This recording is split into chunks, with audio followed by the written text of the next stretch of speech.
Eliza Cassan, Picus Communications' First Lady of News. Malik thought I was reaching when I told her Eliza was involved in this. The world's most famous news anchor, working with a mercenary hit squad. But when I confronted Cassan in her office, she freely admitted to jamming Detroit satellites the night Megan's team had been taken. Said she's just been following her commands. I suspected she wanted to say more. But Black Op mercenaries showed up looking to shut us both down.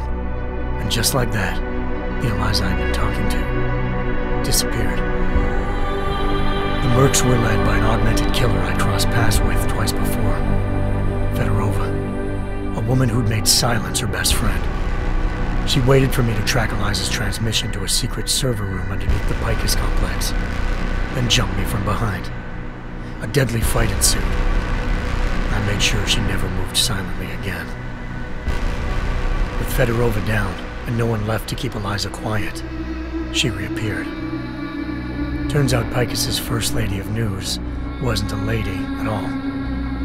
She was a sophisticated AI program, engineered to monitor data streams and control what people believed. Eliza told me the mercs had brought in a Humanity Front doctor named Isaiah Sandoval to remove the scientist's implanted tracking devices while Detroit's satellites were down. She also told me to speak to David Sarif if I wanted to learn more. By the time Malik and I got back to Detroit, tensions between normal and augmented citizens had reached a flashpoint. Riots were breaking out in several cities, and the UN was being urged to intervene. Sarif was trying hard to convince Hugh Darrow, the inventor-turned-philanthropist who'd once been a leading proponent of enhancement technologies, to help stop a possible regulatory vote. Sarif had a lot riding on Darrow. Megan's discovery would have given millions of people the chance to evolve beyond their normal human abilities, and at the same time catapulted Sarif Industries to the top of the Fortune 500. According to Sarif, Megan's kidnappers knew this, and didn't want people evolving unless they controlled how it was done. He called his enemies Illuminati, and urged me to keep searching. Determined to do so, I tracked down Sandoval via America's most outspoken augmentation opponent, Bill Taggart, Sandoval's boss and founder of Humanity Front.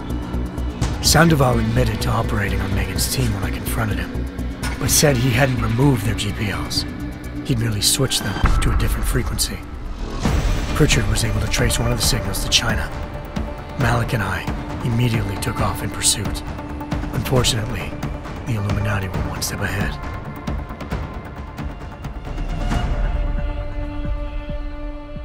Ambushed. Shot out of the sky by Bell Tower Associates, seconds after entering Hengsha's airspace. Malik's piloting skills saved me. After a tense and bitter struggle, I escaped into Lower Hengsha. The tracking signal I was following led straight to the Triads, or more specifically, to the augmented arm of Tong Si-hung, leader of a gang of augmentation harvesters. Tong said they'd taken the arm off a corpse, which Bell Tower had left at their door, meaning at least one of Sarif's scientists was dead. Maybe not the rest of them, though. Tong pointed me to a port used for human trafficking and helped me slip aboard a Bell Tower ship. It was sailing to Rifleman Bank Station, a military base in the South China Sea. Bell Tower was holding kidnapped civilians as prisoners there, and using them to perfect the Hyron Project, a human-computer interface that left most of its test subjects dead. My search for Megan would have ended then, if not for a mysterious ally named Quinn. In exchange for my help exposing Bell Tower, he slipped me aboard a second ship headed to Singapore, and an Illuminati-run biotech facility called Omega Ranch. 3 of Sarif's scientists were there, forced by their captors to create a technology capable of remotely shutting down augmented abilities. Thanks to an emergency recall notice issued by the World Health Organization, millions of people all over the world already had the biochip installed.